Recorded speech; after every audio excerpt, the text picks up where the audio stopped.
When I was in high school, my friends and I had a peculiar pastime. Like any teenage delinquent, we liked to cause trouble. We weren't vandals, we didn't deal drugs, and we certainly didn't bully kids in school.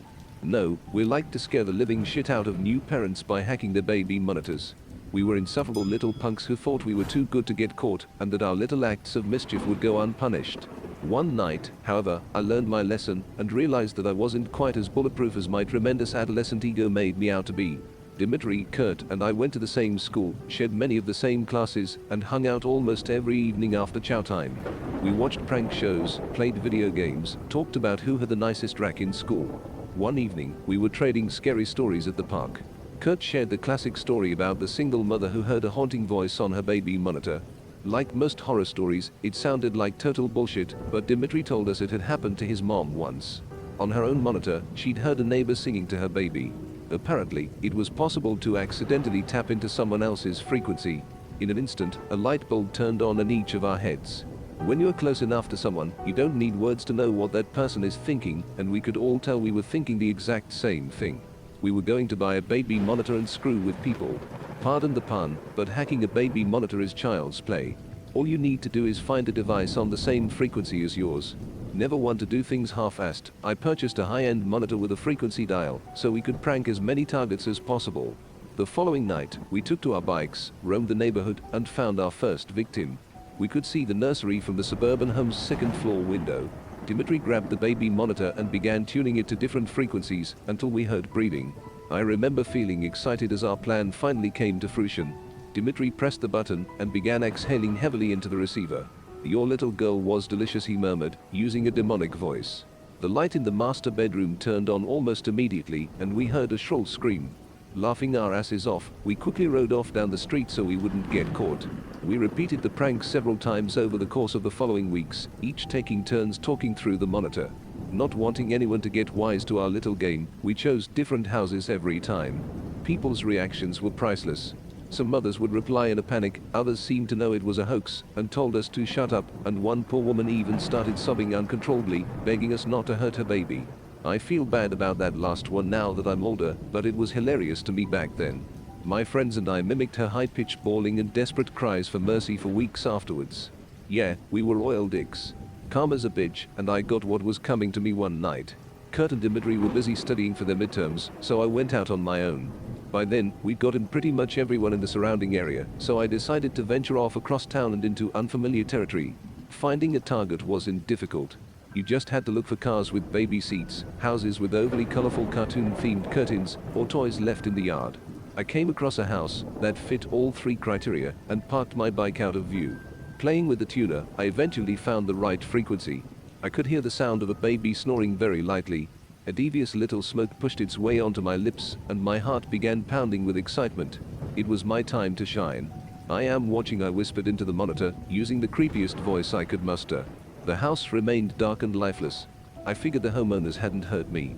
"I stand over your bed watching, waiting, I will get you," I said, louder this time. Nothing. Just the sounds of crickets chirping and the occasional dull roar of a car driving down the street.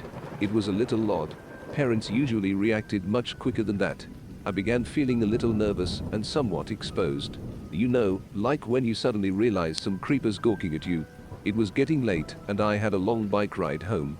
Just as I was about to give up and leave, I heard a strange moist gurgling sound coming from the monitor. The quiet rhythmic snores ceased, and I assumed the baby had woken up and was about to start crying. Instead, a man spoke to me.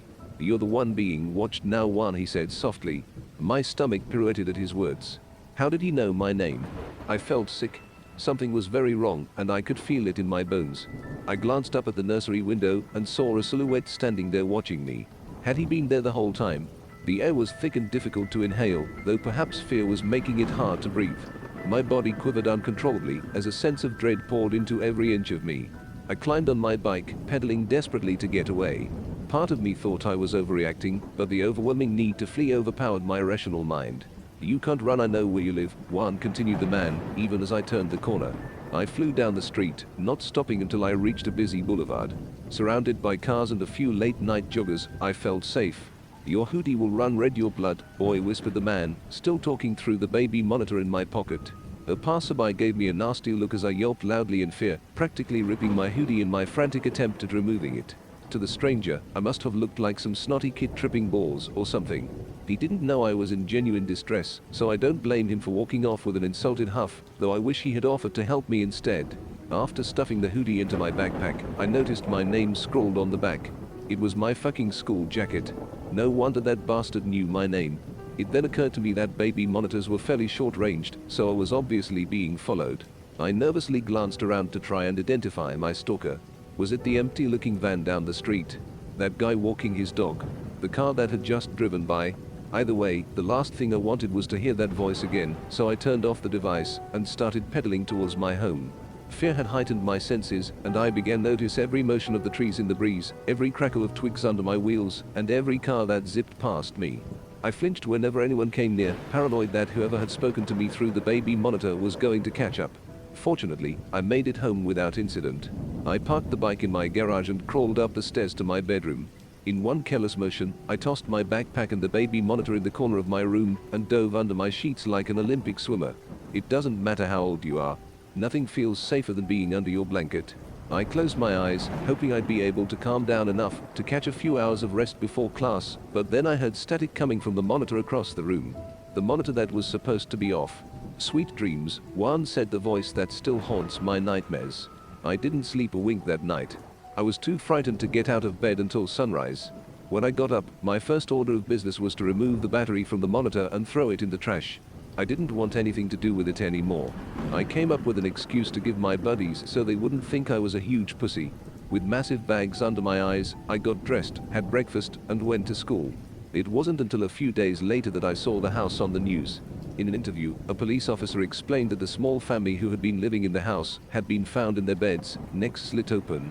I had been outside when it happened. The killer had heard me on the baby monitor and decided to fuck with me. It was definitely a wake-up call, and I thanked my lucky stars that I hadn't gotten the shit murdered out of me. I was too busy feeling thankful that I survived to feel bad about a family that hadn't. Empathy, like wisdom, comes with age.